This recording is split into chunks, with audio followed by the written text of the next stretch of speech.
Okay, Sorry. this is a notice meeting of the council on Tuesday, September 16th, 2025 at 6 p.m.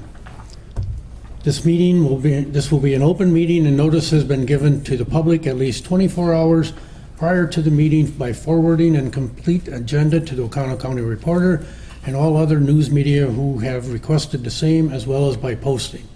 Copies of the complete agenda were available for the inspection at the city office of the administrator. 6 o'clock, we'll go into the public hearing.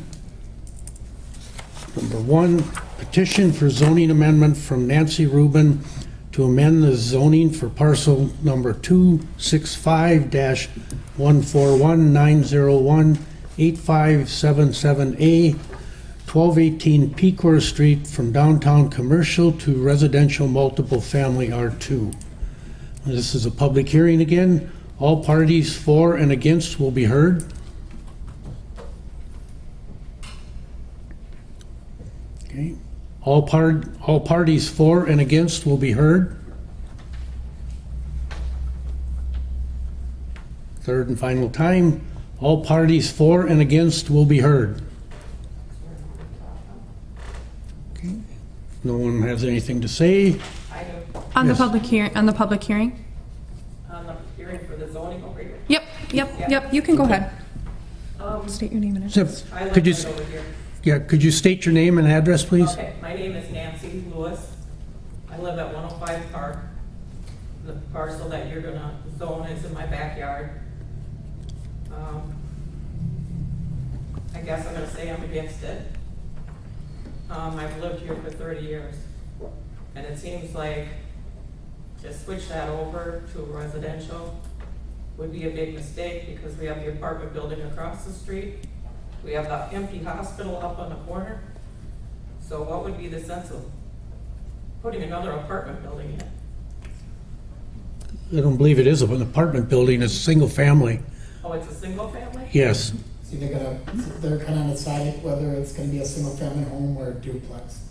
Yeah. Sounds like a single family, but it's not an apartment Okay. complex. I just wondered about that, because then are those alleys gonna stay open, or are those closed? Because there was an alley that ran alongside where the Airbnb is, and then one that come across the back. That one's been vacated. The only alleyway that's there is the one that's coming off right before the bridge.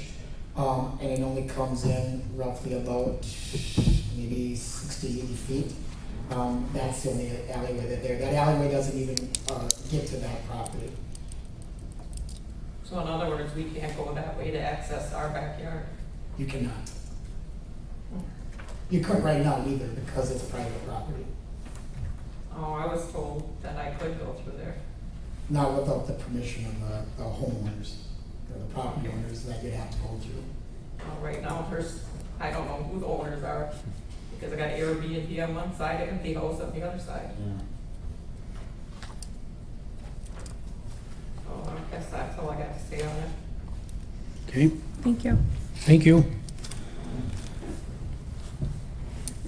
Motion to Motion close. to approve, To close. or to close, motion to close the hearing. I'll make that motion. Bob seconded. Need a roll call. All in favor? All those in favor say aye. Aye. Opposed? Motion carried to close the hearing.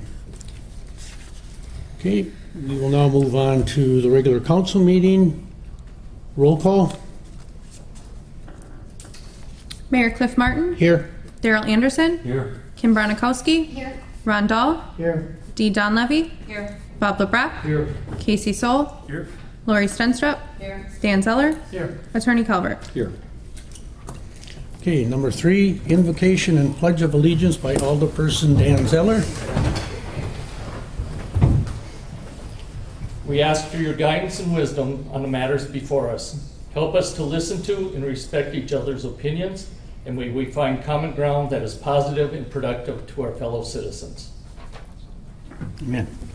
I pledge allegiance to the flag of the United States of America and to the republic for which it stands, one nation, under God, indivisible, with liberty and justice for all. Okay. Moving on to number 4, approval of agenda as stated. I'll make a motion to approve as stated. Second. Carol, second. All in favor, say aye. Aye. Oppose? Motion carried to approve the agenda as stated. Number 5, approval of council minutes from 8/19/2025, special council minutes from 8/26/2025. Anybody see anything that needs to be changed, or?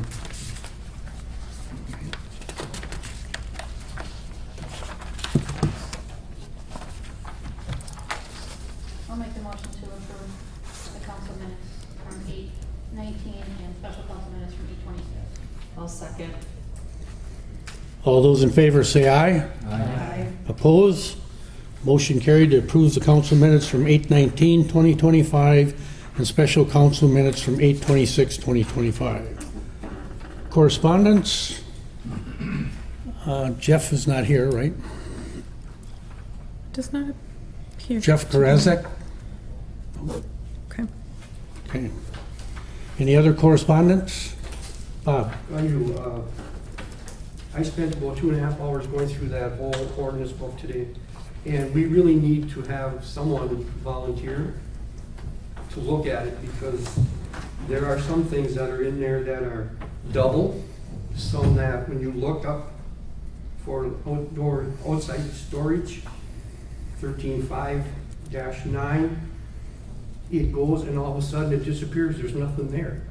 I mean, there's nothing there for an ordinance, and there's other ordinances that should be going with the 13.5-9 and 10 and 11, and there seems to be gone. Yard use, there's nothing, 13.146-H. I mean, we need to go through this ordinance book. I mean, I found some really good stuff in there, but at the same time, there's a lot of double. I mean, you can go 5 pages down and you're reading the same thing over again. And it's just like, how did that happen?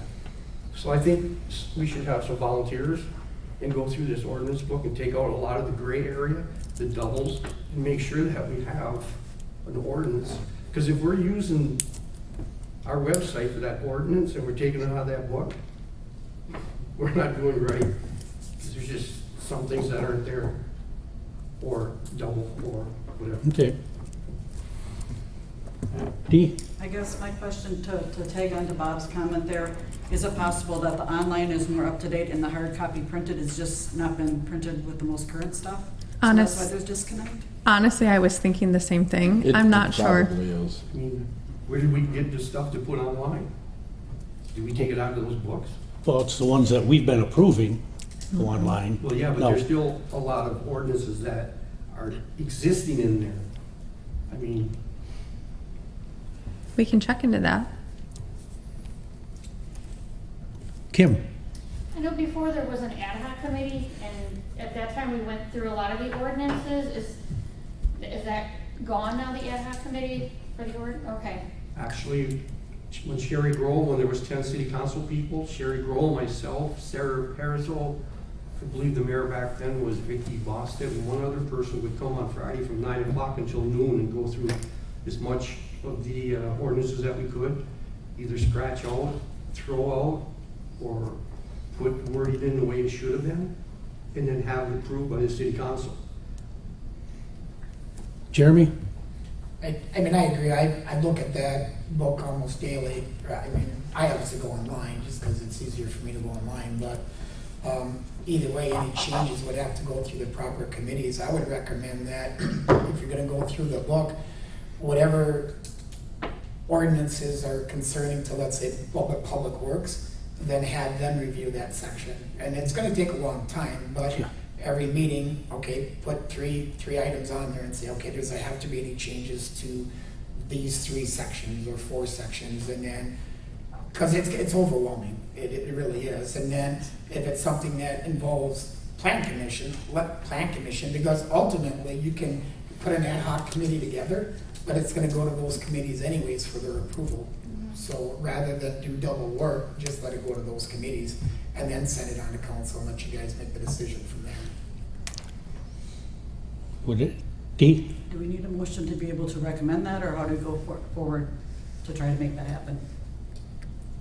I think we just recommend that to department heads to start taking them to their committees. Yeah. We can talk about that at the next department head meeting. Yeah. Mhm. Okay. Anything else on correspondence? Kim? One question, about Jeff Karasek for the 303 First Street. So we did receive that letter from him. Have you had any more correspondence with him at all about that property over there? He didn't know. They didn't know if they were gonna get the lot or not. So I guess he was waiting to know if they were in the running to get it, or maybe someone else purchased it. I'm not sure. Okay. All right, that was my only question. I did let him know that it was very unlikely to pass. He lives 2 hours away, so I think he didn't feel it was probably worth his time. Gotcha, thank you. We did take a developer through the hospital last week, Patrick Drury of Drury Designs, and he seems the most interested in it, and he is asking to come back the 1st of October with his architect, his design team, and some of the people he uses when he does a development. So just bring you guys up to date on that. Okay, number 7, public input.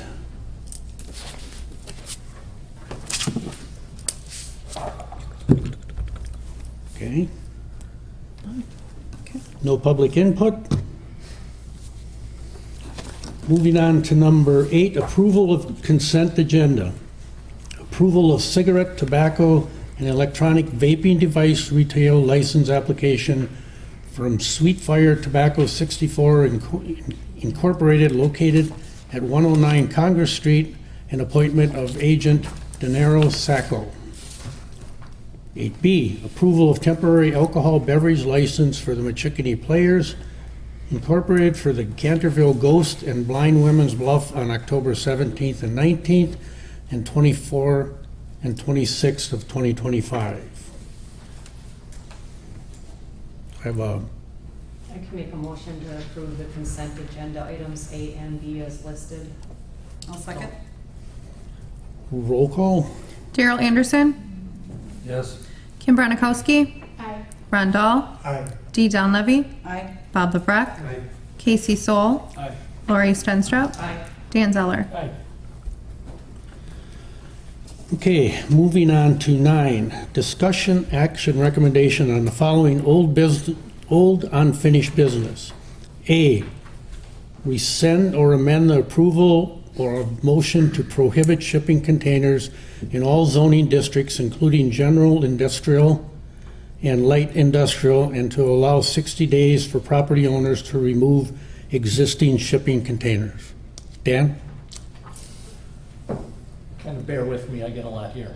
I move to amend the motion of the shipping containers by adding to exempt any permitted pre-existing non-conforming shipping containers within the highway business zoning district upon the following conditions. A, shipping containers is painted light color to the primary building, and any writing or graffiti is prohibited. B, all front and side setback requirements shall apply. And C, the exempt status shall terminate should the business move or cease operations. So as long as they are there, fine. If they move, Okay. We have a motion on the floor. Dee? Can I just clarify, Frank? Basically, that was what I was intending to say as well, that, okay. Just wanted to So make sure. permitted, pre-existing, non-conforming in the highway Highway, commercial. business, yep. commercial Commercial, okay. district. Bob?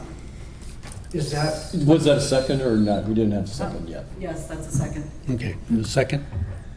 Now discussion. Discussion? that's with a permit, so if another container is on Broswell, it doesn't have a permit? Nope, just the one with. Only the ones that are permitted? Right, Yes. there's only one. Okay. Any other discussion? Dee? I just appreciate you council bringing this back to the agenda, and bear with me because I do have a couple of thoughts here too I'd like to recap. Thank you, Frank, for your guidance back and forth, because again, we don't want to rework things that we don't need to rework, and if we didn't have to rescind this, if we could amend it, that's wonderful. So thank you for that. And it was mentioned that several meetings had happened pertaining to this ordinance and hearings as well. But again, when we have a local business that comes to us to express their concerns and advise the impact of those decisions, I think it behooves council to take that into consideration, even though it was passed months ago. Again, we maybe don't understand the whole picture when these situations happen. So I appreciate that, again, we can bring this back to council and at least have a discussion on this. P&M liquidation owners advised that they had previously attended multiple meetings regarding the shipping containers while the ordinance was still in development stages. They went ahead and obtained their permit through the city on 4/25 of '24, again, trying to do the right things right. And prior to moving in the actual shipping container on by their store, they actually had a pad excavated next to their building to make sure that things were level and even and looking decent there. So I appreciate that as well. To address the container integrity concerns that was noted in the letter that was sent out by the city, they also advised that their container has been federally inspected and certified for international shipping. So again, I personally don't have any issues on the integrity of the container that is sitting at their facility right now. Not sure if other people do, but I don't. PM liquidators also share their concerns that removing the shipping container is not an option for their business as it would cause a hardship, and other storage options are not practical for their business. So I know we have some people that are on the fence really trying to determine whether or not you consider that a hardship for them or not. But again, based on their integrity and their business and what they know they need for their business to function well, they feel that shipping container is pertinent to their business. So that's all I have. Thank you. Okay, thank you, Dee. Dan? I guess what changed my mind, and I'm not totally for it neither, so don't get me wrong, that I'm not 100% for it. What really changes my mind is that they had the permit. And somebody that went through getting their permit and having it changed, I realize the hardship in, I don't want to swear here, so I'll just. Thank you, Dan. Any other discussion? If not, roll call vote, please. Kim Bronikowski, Aye. Ron Dahl, Aye. Dee Donlevy, Aye. Bob LeBrecq, Aye. Casey Soul, Aye. Lori Stenstra, Aye. Dan Zeller, Aye. Daryl Anderson. No. Okay, 7-1. Yep. motion carried to approve the shipping container at PMI liquidation. Okay, moving on to 10, discussion action recommendation on the following new business. 10A, approval of temporary alcohol beverage license application from Holy Trinity Parish for the 38th annual Holy Trinity Parish auction on November 8th, 2025. I have a motion, please. Oh, my God. Dee? Oh, Give that a round of applause, sorry. okay. I'll s- Motion by Kim. Go ahead. I'll second. Roll call. Ron Dahl, Aye. Dee Donlevy, Aye. Bob LeBrecq, Aye. Casey Soul, Aye. Lori Stenstra, Aye. Dan Zeller, Aye. Daryl Anderson, Aye. Kim Bronikowski. Aye. 10B, recommendation from Finance Committee, approval of accounts payable for the month of August 2025 in the amount of $2,124,115.77. Payroll for the month of August 2025 in the amount of $192,339.83, and other financial reports as presented. Dan? I'll make the motion, we approve the accounts payable for the month of August 2025. I'll second. Roll call. Dee Donlevy, Aye. Bob LeBrecq, Aye. Casey Soul, Aye. Lori Stenstra, Aye. Dan Zeller, Aye. Daryl Anderson, Aye. Kim Bronikowski, Aye. Ron Dahl. Aye. Okay. Moving on to 10C, recommendation from Finance Committee, approval of R&R Assessing Services LLC 3-year assessment agreement.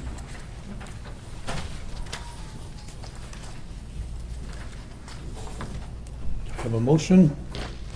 Make a motion to approve. I'll second it. Ron, second. Roll call. Bob LeBrecq, Aye. Casey Soul, Aye. Lori Stenstrup, Aye. Dan Zeller, Aye. Daryl Anderson, Aye. Kim Branakowski, Aye. Ron Dahl, Aye. Dee Donlevy. Aye. Okay, 10D. Recommendation from Finance Committee, approval of taking ownership of 1131 Main Street and placing property for sale by closed bid. Bob? I got a question, is there a minimum bid that we would take? I mean, if some guy comes and says, well, I'll give you $100 or something like that on Main Street? Well, I think we should. You Like don't, a- you don't have to, and you can just put, that you can, if you don't like any of the bids, you can reject them all. If you want, or you can put a minimum, it's up to you guys. Dan? I'd like to have a minimum bid, because then it's consistent with what we've been doing. Yes. That's what we did with some of the other properties, as a minimum bid. Could we get Daryl? Did we find out, or did we have Alyssa look at that, or give us any kind of an No. idea of what? We didn't, because it wasn't official yet. Yeah, Okay, so how come, then we can't set a minimum bid tonight, no. right? Or can we? It's up to you. You still could, or you can wait until you have a better idea. It's up to you guys. Past properties, Jeremy, didn't we have Alyssa give us a couple numbers on some of them? Some we did, I mean, we talked to multiple realtors. I think if you talk to multiple realtors, sometimes you're gonna get a different number from each one of them. You know, I mean, you can kind of take the in-between from there. I mean, if you want to get more than one, you can get more than one, but, you know, how valuable that lot is, I don't really know. I mean, obviously, it's a small lot, and obviously, anybody that would potentially take that lot is probably not gonna, I would assume, not build on that lot unless they're gonna add on from an existing structure that's there. I don't see anybody putting up a brand new building there, especially with the parking issues that obviously concern just about everyone in the downtown district. So I think the value of it is probably more for those three businesses right around it, and the bowling alley across the street that would potentially want it for parking, you know, but. Would it make sense to contact them three businesses? Ron, I'm sorry. For one thing, we're talking about taking ownership of it first. Okay, now the other thing is we can put it for sale, maybe we can accept or reject any offer. And it all depends on the offer. I mean, we're not gonna put a price on it, and then all of a sudden, somebody comes in and says, hey, I'll give you so much, but this is what I'm gonna do with it. I'm gonna try to develop something on it. It's a different story than somebody just said, well, I'm just gonna take it and not put anything on it. Dee? I don't know, we can't really mandate once the property, someone buys a property, right? I mean, it's a property to do with whatever, unless we zone it a certain way or something. It's all commercial. Again, depends what conditions you want to put on. I mean, it's zoned downtown commercial. The same, it all depends, I mean, we've sold lots and said you have to develop it within 2 years or whatever. It Right. depends what you want to do. I agree, I'm not sure everybody's gonna jump at a chance to put a building up there. But you've seen stranger things, who knows? Is there any reason we can't put it up for sale, like Ron said, and accept or reject any or all bids? Until we find out what Alyssa says, you Right. know. But just to get it moved, let's take ownership of it and get it moving. Okay. The gentleman did come in today or yesterday with the paper saying he would turn it over to us. No, that was when we had met with him about a month Yeah, ago. no. I prepared the deed on him signing. But it's not everything mailed else. yet until this is Yeah. approved. Okay. So, do I have a motion to approve taking ownership of 1131 Main Street and placing property for sale by closed bid? I'll make that motion. Darryl? Dee? I'll second. Roll call? Casey Soul, Aye. Lori Stenstrup, Aye. Dan Zeller, Aye. Daryl Anderson, Aye. Kim Barnakowski, Aye. Ron Dahl, Aye. Dee Donlevy, Aye. Bob LeBrecq. Aye. Okay, moving on to 10A, recommendation from Plan Commission. Approval of petition for zoning amendment from Nancy Rubin to amend the zoning for parcel number 265-141-901-8577A, 1218 Pecor Street from downtown commercial to residential multifamily. Do I have a motion? I'll make that motion. Kim? I'll second. Bob second. Roll call? Lori Stenstrup, Aye. Dan Zeller, Aye. Daryl Anderson, Aye. Kim Barnakowski, Aye. Ron Dahl, Aye. Dee Donlevy, Aye. Bob LeBrecq, Aye. Casey Soul.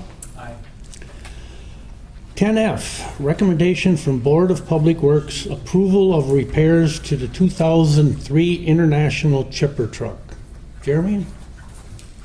So as I stated at last meeting and previous meetings, our chipper truck obviously went down on us almost 4 months ago. It's been down at Packer City International in their Shawano shop.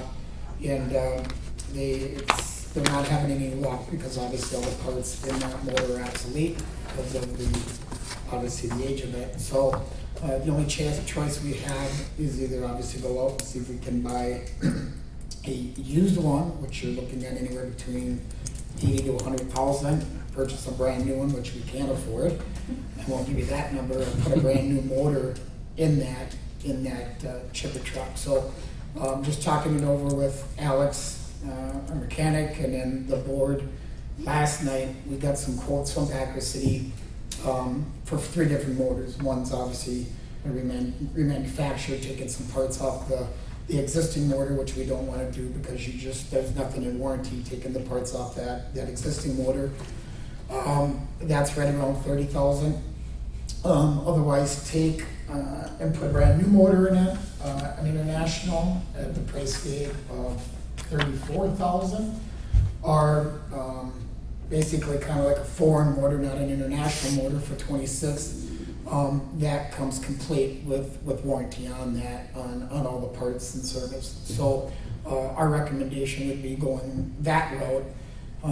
It is a 2003. Obviously, when we bought it, it was a 2003, but we obviously put a brand new chassis on it to retrofit the box that at that time Jim Hansen built the box for that chipper. So as far as the vehicle goes itself, the chassis, the underbody is actually in really good shape. And if you put a new motor in it, you're gonna get 10 to 15 years out of it. And that would be my recommendation. But again, where we're gonna get that 26,000 from, because we don't have that in our budget. We budget $50,000 for capital equipment every year. In the last 5 years, we've been using those funds obviously for the sweeper lease. And this is the last year for that payment. But I need that truck back up and running. Right now, we just can't keep up because we've got brush, we got leaf season coming up here in another month, and then we just got hit on Friday. We've got a 1992 flatbed that we actually put a temporary box on just to pick up brush, and the transmission went out of that. And that's a 1992, it's completely rotten. The floorboards are rotten out of it. It's not worth repairing the transmission in that one. We're hoping that through the city's new lease program that if we're hoping in the 2026 budget that we could afford a flatbed and a pickup truck, but obviously if we can only afford one, flatbed would be the option. Because right now, there's no way we're gonna keep up in about another month and a half with the amount of material that's gonna be put on it. We're struggling right now just with only having one vehicle, and that one flatbed's used for multiple things, not just picking up brush. So, and we're down another pickup truck that the transmission went out of. So, as I stated before, and I stated in past budget hearings, we have the oldest dated vehicles in the city, and we have to do something. It's either that or you're gonna have to subcontract out, and you're not gonna want that number. Oh. Any, Dee? So if there's no money in the capital equipment account because it's allocated for something else already. Where are we supposed to get the money from to be able to do this? My recommendation would be to do a budget adjustment, to take it out of the parks budget and put it into the public works budget in the general fund. Obviously, with Jeremy taking over that position, John's position, and doing all the changes he's done, he's saved not only money in the salaries account, in multiple accounts, he's saved us a ton of money. That would cover this payment. That would be my recommendation. Any other questions for Jeremy, or? Does that have to go to finance first for approval? Because we're switching, pulling. It doesn't, no. It doesn't, because it's not gonna affect the budget outcome. It's not gonna put us over budget, so I would recommend It's an this, equal shift. just so Jeremy can do the repairs and do the things he needs to do. And I can't wait. I can't wait that long. I mean, they gotta put a new motor in. I wait another month. I mean, I can't do that. Absolutely not. I mean, this is the same committee. Yeah. Bob? When you move funds from one fund to the other, how does that affect the Park and Recs funds? I mean, do you pay them back? No, because you're not gonna spend that money. You budgeted so much money for the full-time salaries, for different expenses, you're not gonna reach that amount. Well, I'm just wondering because you take from one fund to the other. Yep, So that one fund, you're taking their money to put into. because they don't need it. It'd be different if you're I can answer that. It'd be different if you're borrowing money from the campground, the harbor. Those are separate entities. Those monies you'd have to be paid back. This is all general fund. It's all the same fund. It's all taxpayer money. But that money's available because of the savings, not only in the wages, but just obviously in just multiple changes that I've made in there. And I can just tell you right now, their budget, they budgeted $365,000 in the 2025 budget, and currently right now we're at $227,000. So we're at $138,000 to the good. Now, obviously, we got some costs coming out of there, but not a lot. We've got a smaller mower that we have to get, another mower we have to get, but there's going to be a substantial savings in not only in the park, but in the campground also. Thank you, Jeremy, I didn't understand that question. Yep, they're both in the general fund, so. Yeah. So final cost to do the repair again was, please? $26,940. And Brittany, from your perspective, that's just basically a journal entry, just to slide the money from one. to the Basically, other? yeah, but I would ask for a motion to approve the repairs with doing the budget adjustment. Any other questions? Dee? Nope, I'll make a motion. I'd like to make a motion to approve the funding for the 2003 chipper truck repair by allocating money from the parks, the Park and Rec account over to the Board of Public Works account in the amount of $26,940. Okay. We have a motion on the floor. I'll second it. Dan, second. Roll call, please. Dan Zeller, Aye. Daryl Anderson, Aye. Kim Branakowski, Aye. Ron Dahl, Aye. Dee Don Levy, Aye. Bob LeBrecq, Aye. Casey Soul, Aye. Lori Stenstrup. Aye. Okay, moving on to 10G, recommendation from Harbor Commission, approval of 2026 slip rental fees. Jeremy? So this is something that I brought to the harbor, just to make it more consistent. In the past, the prices for the slips are kind of all over the board, as far as footages and whether they were placed on a 40-foot dock or a 40-foot slip, a 30-foot slip, or a 50-foot slip. And it just seems like in the past, there wasn't a whole lot of consistency there. And we wanted to make that consistent. We're not changing anything with the dailies. We're making really good money out at the harbor. We're charging our max what we can as far as a daily launch fee. That's prohibited by the DMAR. But as far as the slip rentals, we want to just be consistent with anybody that's out there. So basically, if you're going to rent a 30-foot slip, you're going to be paying $180 for a monthly rental. If you're paying a seasonal, it's $900. and so forth with the 40 and 50 footers. So it doesn't make a difference if you've got a 22-foot pontoon or a 26-foot pontoon, you're still getting a 30-foot slip. And there was so many issues in the past that someone comes in and said that, and I've only got a 22-foot pontoon, and you go out there and it's 26 foot, you know. And then there was just some deals worked out. Deals worked out before I took charge, but we're just trying to get it more consistent. So that's what we thought was the best way to go. I did go through and look at multiple harbors around the area. A lot of them are just a flat rate, and then there's still some that are still charging per foot, you know. But as far as the dailies that come in and the weeklies, those will still be up per foot. Come side, because sometimes they don't go on an individual slip. They might go on the 300 floater that's on the river side. So those we kept the same, but just to make it more simple and more practical for everyone, we wanted to go with a flat rate, and we feel that those are the rates that we would like to charge in 2026 and moving forward. Dee? How much of a bump is this, Jeremy, compared to what it is currently? It's not. It all depends on the size of the boat. So depending on the length of the boat, if if someone that's got a, let's say, a 28-footer, they're probably going to pay just a little bit less. If you've got a 18-foot whatever, you might be paying a little bit more. So to try to come up with a price that's going to be even with everything this year, you're not going to do that, but we feel it's right in the middle of where we should be, and that's why we set those rates where we did. Dee? So how are they notified that the rates are changing, or are they not? Here.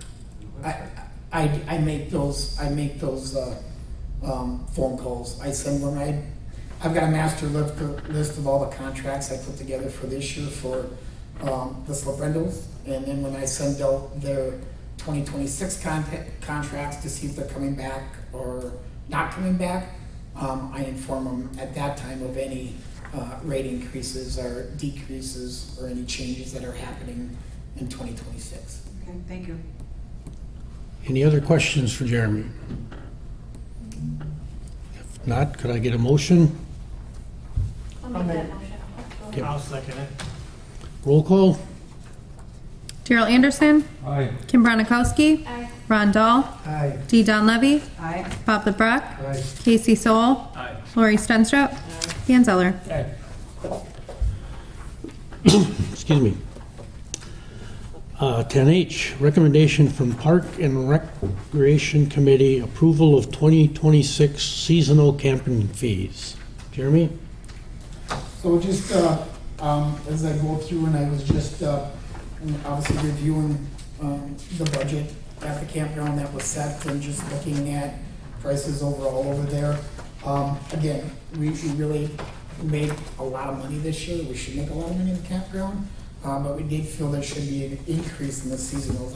We talked about not making any change in the monthlies and dailies because we think we're pretty consistent with everybody. We don't want to up those and then all of a sudden nobody camps like us either. But we do feel as the seasonals pay the least out of anybody out there. When you start breaking down their price compared to like a monthly, it's pretty cheap. So we felt that rather than in the past where they wait 5-6 years and all of a sudden hit them with a $500 increase, we feel that simple increases don't affect you as much. So we thought a $50 increase to the seasonals, whether you're on the river or you're in an internal site. So basically, if you're, I think it was 18.15 last year, you're at 18.65, and if you're at 18.75 last year, you're at 19.25. And I've already let the seasonals aware that there's going to be an increase, and that's roughly about what it was going to be, unless you guys think something different. But I really feel that that's a good price to start with. And then the other change that I did make out there is just a policy for the removal of their decks and their steps. In the past, they always had to sign a contract for their seasonal site, and part of that seasonal site was they're responsible for any carpet that is left there or taken down, and then they're responsible for their steps and their decking, whatever it may be, that's your responsibility. But obviously in the past, that wasn't happening. It was just, I guess, a goodwill gesture.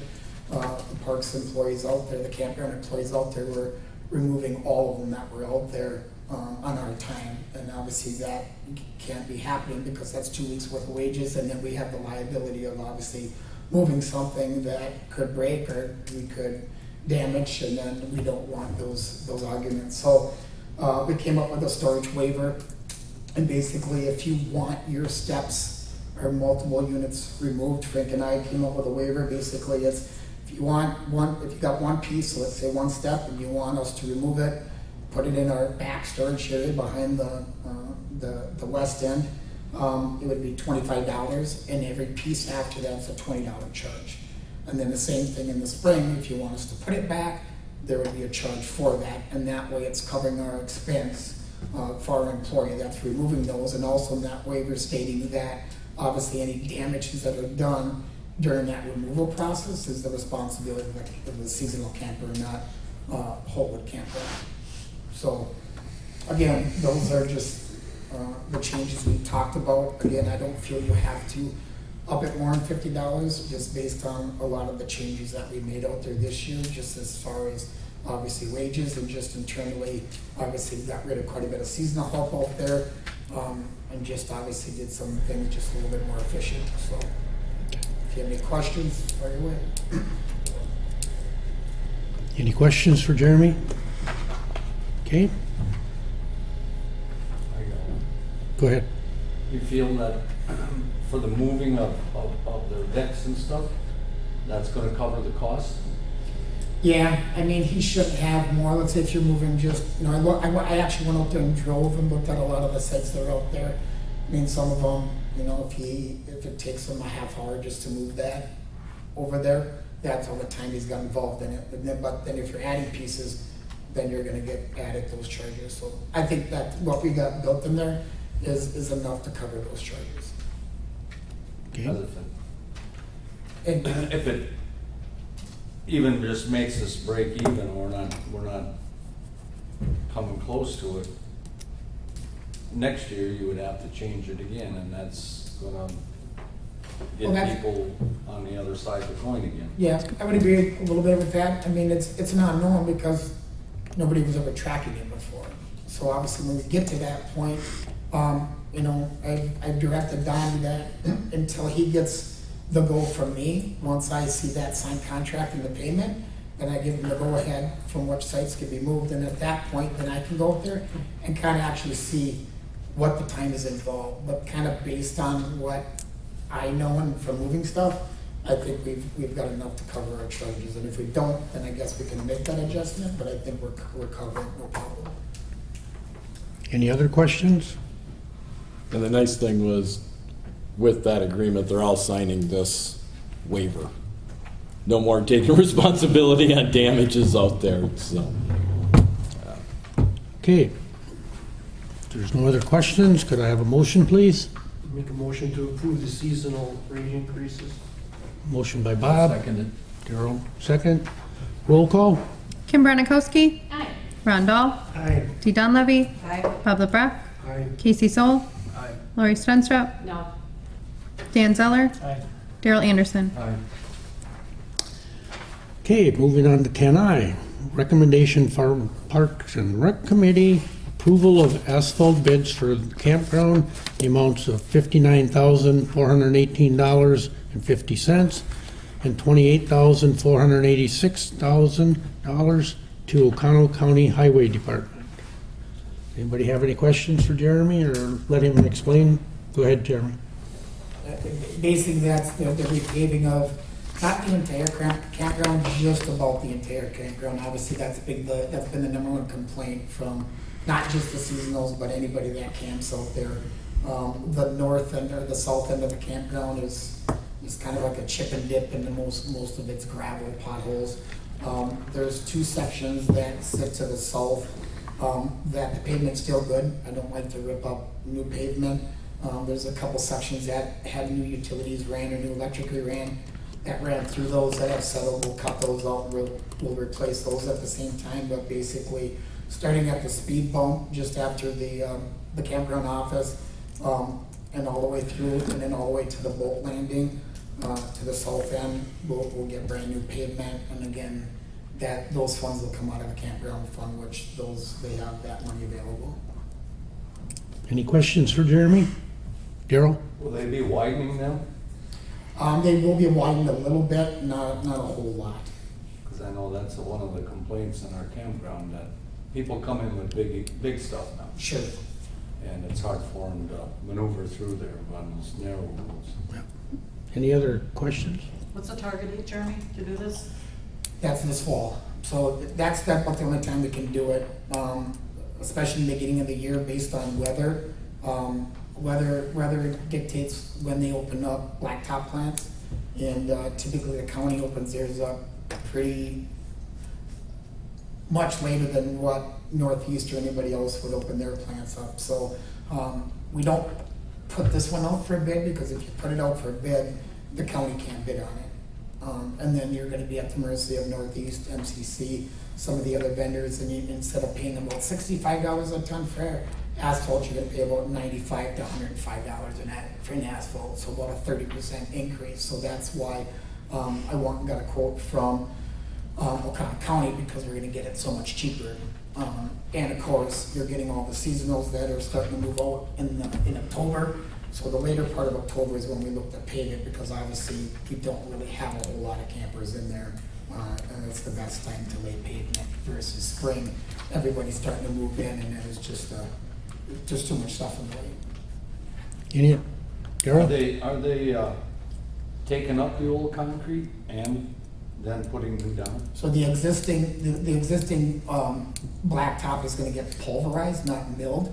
So milling compared to pulverizing means that they pulverize it down to like a 3/4 inch stone, and it stays in place. So they'll use that for new base and reshaping, versus milling. Milling, they actually take it on a conveyor and they take it out. And obviously we wanna strengthen that base up, so we've elected to pulverize it, leave it in place, and then use that for regrading the existing base that's there, so we have a better base when we put that asphalt on.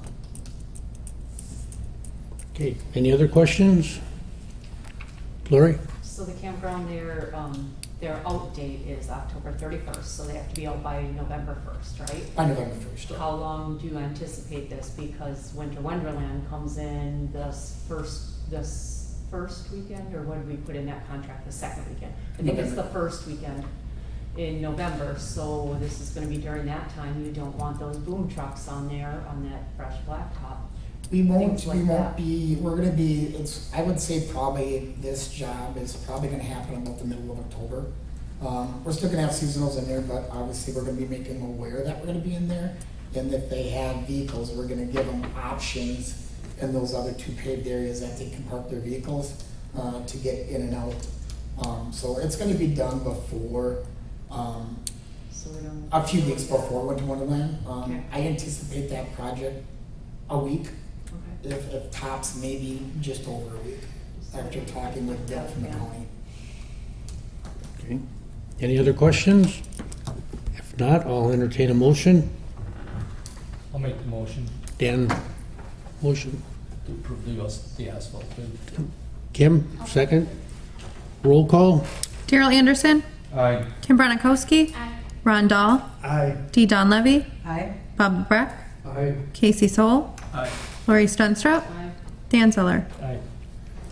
Okay, moving on to 10J, recommendation from Utility Commission.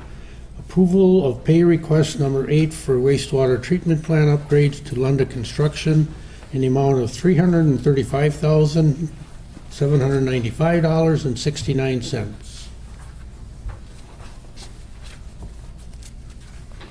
Is this their final payment? Or where they at? No. No, No. this is pay request number 8. On the request, I believe it says, Jeremy probably knows because he's an expert in these contracts. What's your question? Sorry. Are we getting close to being the final payment on this? You are not. No. Let's see.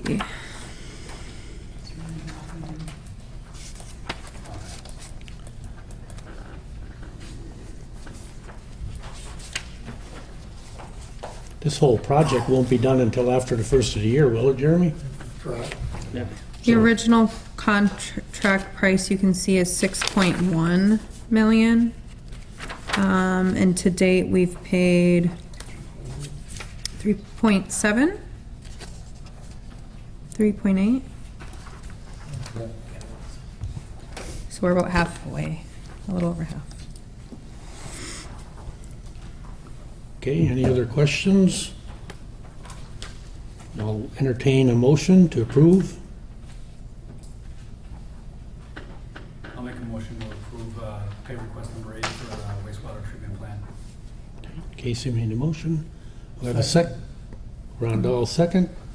Roll call, please. Kim Branakowski. Aye. Rondell. Aye. Dee Donlevy. Aye. Bob LeBrecq. Aye. Casey Sol. Lori Stenstrup. Dan Zeller. Daryl Anderson. Aye. Moving on to 10K, recommendation from the Utility Commission, approval of invoice from Robert E. Lee in the amount of $18,386.39.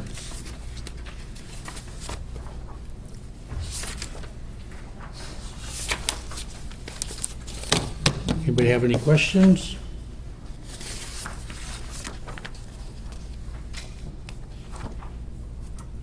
If not, I'll entertain a motion to approve. I'll make that motion. Ron made a motion. I'll Kim second. Roll call, please. Rondell. Aye. Dee Donlevy. Aye. Bob LeBrecq. Aye. Casey Sol. Aye. Lori Stenstrup. Aye. Dan Zeller. Aye. Daryl Anderson. Kim Branakowski. Aye. Moving on to 10L, recommendation from Utility Commission, approval of Crane Engineering quote for pumps at the wastewater treatment plant not to exceed $40,000. Any questions?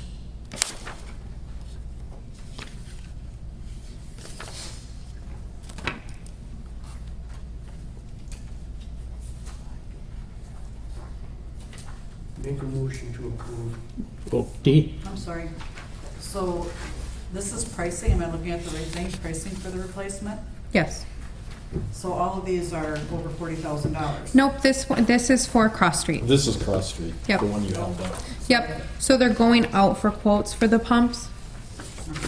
That's why it's not in the packet. They don't have it yet. But I guess they need to be moving on it, so they had the committee approve before the quotes come in, not exceeding that 40,000. Jeremy? Yeah, typically pumps at your wastewater treatment plant and your lift stations are gonna run anywhere from 6,000 to 20,000, depending on the size of the pump. Okay. Any other questions? I'll entertain a motion to approve. Bob made a Bob. motion. Yeah, Oh, Bob made a motion. Do we have a second? Second. Dan, second. Roll call, please. Dee Donlevy. Aye. Bob LeBrecq. Aye. Casey Sol. Aye. Lori Stenstrup. Aye. Dan Zeller. Aye. Daryl Anderson. Aye. Kim Branakowski. Aye. Rondell. Aye. 10M, recommendation from Utility Commission, approval of the lowest bid for Cross Street Water Main Replacement, Feeker and Sons Company Incorporated, in the amount of $48,850. Anybody have any questions? No? Make a motion to approve the lowest bid, item M, as stated. Lori made the move. Darrell second. Roll call, please. Bob LeBrecq. Aye. Casey Sol. Aye. Lori Stenstrup. Aye. Dan Zeller. Aye. Daryl Anderson. Aye. Kim Branakowski. Aye. Rondell. Aye. Dee Donlevy. Aye. Moving on to 10N, recommendation from Technology Committee, approval of quote from Camera Corner Connecting Point for Police Department server security requirements. I can speak on that a little bit. So this page, you can see we have two quotes from Camera Corner. We have two options. The DOJ, as a part of their security requirements, is mandating that we do something different with our server. The police department needs to be on its complete own server with its own firewalls, protecting its confidential information. So we've worked on this for many, many months now. Scott Boucher is an advisory member on the technology committee, and he has been so helpful with us in attending all these meetings and speaking all this tech talk that me and Cassie do not. So we appreciate that. These are the two costs. So the first one is having a shared server, one server, keeping the server we have, moving it from, right now it's on the city side in the front office there. We're moving it over to the police department. They're making a space for it in the captain's office. So it's more secure there. They needed a key fob, door, lock access, so it's more secure. And you can see that's going to cost us $25,000 there with no additional monthly cost, just the monthly cost we're paying now.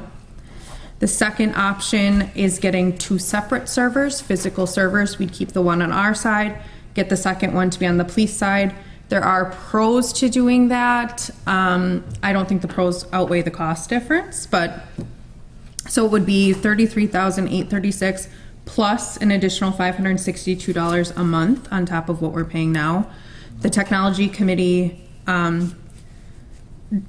voted for option one, the cheaper, the $25,164. So again, we're required to do this. We don't have a choice. And we have a very strict deadline of January 1st, 2026. So we're getting pretty close to that. But again, Scott Boucher went to every meeting and made sure we're getting the best deal and just the things that we need. And we're still being DOJ compliant. Does anyone have any questions? Dee? I just have one comment. If you look at the one column, there are two areas that's a city TDD yet. There's some cabling that we're gonna have to get some pricing on yet, so that's gonna bump up that cost a little bit more, but we don't have that information yet. So we went and approved basically on the $25,164 that we saw for sure, that we had pricing on. Yep, yeah. We could have had Camera Corner quote that for us, but it would have been way more expensive. Instead, we can go with a local, either Electrical service. Electrical Services or Dave Whitcott Yep. were the two that we were going to quote from. But also the Windows Server licensing, that 5600, that will change because we don't have 65 users. We have less than that. So that'll change as well. So hopefully they cancel each other out. And then the running of the wires from this side to that side, we believe the city employees will be able to do that. Hopefully. Jeremy says, surprise to me. We haven't had that conversation yet. By the way, Mayor. Oops. Thanks, Mayor. Or Joe. Yeah, or Joe. I said I'd help. Okay, Dan has his I have hand a up. question. Dan.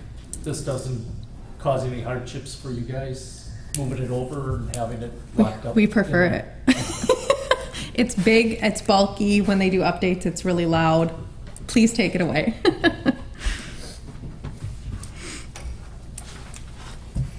Okay, any other questions? If not, I will entertain a motion. I'll make a motion to go with option one for $25,164. Motion by Darrell, I'll second that. second by Ron. Roll call, please. Casey Soul, Aye. Lori Stenstrup, Dan Zeller, Aye. Daryl Anderson, Aye. Kim Barnikowski, Aye. Ron Dahl, Aye. Dee Donlevy, Aye. Bob LeBrecq. Aye. 10-0. Recommendation from Airport Commission, approval of resolution petitioning the Secretary of Transportation for airport improvement aid. What you see? Explanation. Explanation. Please, How long you want to stay here? quick, please. So what we have here, the Federal Aviation Administration is very particular about all your paperwork in order. And I mean to the effect of a 5-year plan and a 20-year plan and a master plan and a layout plan. So on a regular basis, and actually Bob probably has been here in the last, I think 2021 was the last that we had come forward. And so it's kind of time to redo this. The explanation, so you may look at this and go, oh my God, the airport plans on doing all of these projects in the next 5 years? And the answer is no, we're not going to get all of that done in the next 5 years. But at the same time, we don't always know what the next thing is going to be. And so when you do this particular petition, and it gets sent to the BOA and the FAA, you want kind of anything and everything in there that might come up. And one prime example is we don't plan on probably any, in here should be acquisition of property for runways. We're not planning on any of that in the next 5 years, but it did happen here recently. Because it was on there, the Baraboo property, he had passed away, it became available. We were able to jump on doing that project immediately and look to get the money in order to do it, etc. Whereas if it hadn't been listed in here, then you got to step backwards and do all of this first before they'll even let you start. And the other thing, some of you know and some of you may not, so the airport is allocated from the FAA $150,000 a year for capital improvement projects. And the only expectation with those is your contribution as a local share, which is typically either 5,000 or 5%, 10%, or 20%. And for a 5-year period right here, that amount has actually been doubled. That's that Infrastructure Act. So sometimes you have to save up a little bit of money over a couple of years because some of these projects can be big.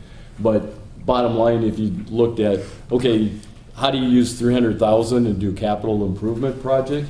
Your contribution is 5 or 10%, 15 or 30,000. That's a pretty good deal. 90-10 kind of projects. And we're lucky that we have those things available.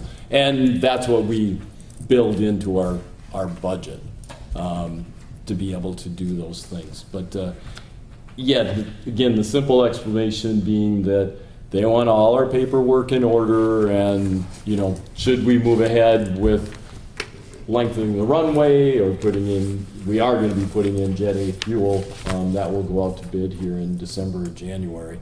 But put up another hangar or do those kind of things, we have this paperwork all in place and ready to go. Dean? So, does the commission then get to prioritize the things that are on your list, or is there input that comes from the Secretary of Transportation that basically says you have to do certain things first? It's a dual process. I mean, the initial thought process is usually from the Airport Commission on what we kind of think is next and necessary. But at the same time, I mean, we do talk with them about where we're headed. And sometimes what happens, if we're gonna lengthen the runway, we're already starting on that, but that's like 5 to 6 years with environmentals and all of those kind of things. Whereas if you decide to put up a hangar, it may be a quicker project. So Dan's been coming to some of the meetings. We've probably got about 5 projects actually in line at this point, because as long as it takes you to go through some of the hoops and the paperwork, you kind of have to keep lining them up. Otherwise, you'd only do one every 5 years, and you don't make much headway. Any other questions for Frank? If not, I will entertain a motion. Bob? Bob made the motion. Kim seconded. And I will say one thing I did, this has already been, it also had to be approved by the county. So the county had to approve, they're almost identical, but because this is co-ownership, they pass it, you pass it. Okay, roll call. Lori Stenstrup. Aye. Dan Zeller. Aye. Daryl Anderson. Aye. Kim Barnikowski. Aye. Ron Dahl. Aye. Dee Donlevy. Aye. Bob LeBrecq. Aye. Casey Soul. Aye. Number 11, adjournment. I'll make that motion. Sorry, Bob. Second? I'll second it. All in favor, say aye. Aye. Opposed? Motion carried to adjourn. Thank you, everyone. I thought